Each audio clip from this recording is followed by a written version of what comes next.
Everybody needs to read this book. It's available. This is my copy. I will mail it across the world so you can all borrow it. I will, because it's amazing. And just read more, you guys. What money are you going to ship that? I don't know. Read more, you guys, because the book is so much better than the show. And I'm looking forward to the season 2 premiere.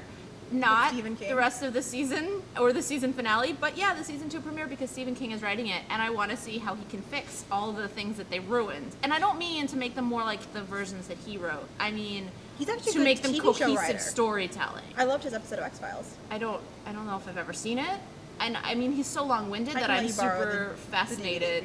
Oh yeah, that would be great. I mean, he's so long-winded that I don't know how he'll make sense of it, but there are just so many things. It's on Netflix. You have Netflix too. I don't anymore. Okay, never mind. Sorry. There's just so many things that, like, the fact that there are 4 people connected to this mini dome.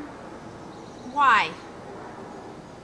Like, why? Who cares? You know? And Angie should have died. Is so oh my god. Mustache twirling. I love her, which is she's great in the role, but the character is insane. Like I hope what happened is that they realized they didn't have a villain, and so they were like, oh, we need a villain. And so they just kind of made her the villain. Jim. No, but that's what I'm saying. He's not.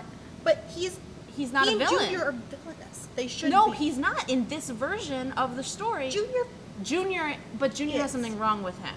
Yeah, but that could still be a compelling villain. Could be, but now he's part of the 4 of them that are connected with the dome. Okay, so Joe, Nori, Angie, who should be dead but now is part of the key. It's so stupid. And there's a key. And Junior, no, like the metaphoric key, like to unlocking the secrets of the dome, like not physically in the door. So there's... Yeah, I figured you didn't mean... Joe found this mini dome in the woods, and when he touched it, he saw a vision, and there were 4 handprints, and so they realized it was him and Nori, and they realized there were 2 others, and one of the visions was someone saying the monarch will be crowned, and so they were like trying to figure out who the monarch is, and at first they thought it was Angie because she has a butterfly tattoo, but it's the wrong butterfly tattoo. But she is one of the handprints, and then the 4th handprint ended up being Junior, who, as it turns out, his mother had visions when they thought she was going crazy years earlier of the pink stars falling, and she painted them with him in the picture, so they kind of figured, oh, he must be a part of this. So, you know, now Angie and Junior have to work together and be buddies, even though he locked her in his basement, and she should be dead and he should be in jail. Anyway, I'm doing this. But what I was going back to is, so he's no longer really a villain because he's the cute boy, so he can't be the villain. But also, Big Jim has never. Not really, but yeah. Big Jim, yes, he killed someone in like episode 4 or whatever. Whoops. But ever since then, he's just let people die around him. He hasn't actively taken action. So I find him as less of a villain, as more of a opportunist. And yeah, that's still a dangerous character, but it's a really boring character. Like, I was thinking just where lucky. Those poor with the exception of Betsy, those poor Breaking Bad actors have gone on to who? Dean. I would say Giancarlo had better luck. Oh, Giancarlo. Who is? He's gonna. His role is compelling. He is the best part of Revolution. Yeah, the show is messy, but his role is compelling. But that's the only one, right? But I've been thinking about Breaking Bad a lot. Breaking Bad is good TV. I was trying to think about other actors. No, I don't know. But it doesn't matter. But those are the 2 that I've been thinking about. Because I've thinking about Revolution season 2, and what that's going to be.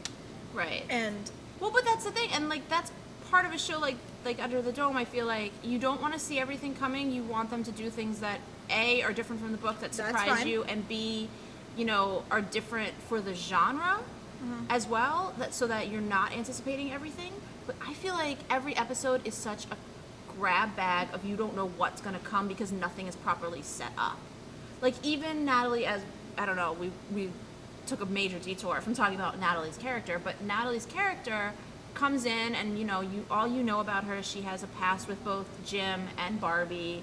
Convenient. And convenient, but it could have been interesting, except everything you learned about her came out in this like word vomit exposition of like, she's the bookie and I was the guy breaking the kneecaps for her and now she needs me to fight in her underground fight club. It was just all very like, we don't have the time or the energy to spend on introducing you to these characters properly, so we're just going to throw them at you and tell you everything and hope that you believe that they've been here this whole time. I need a and that freaking bothers nap. me. It bothers me.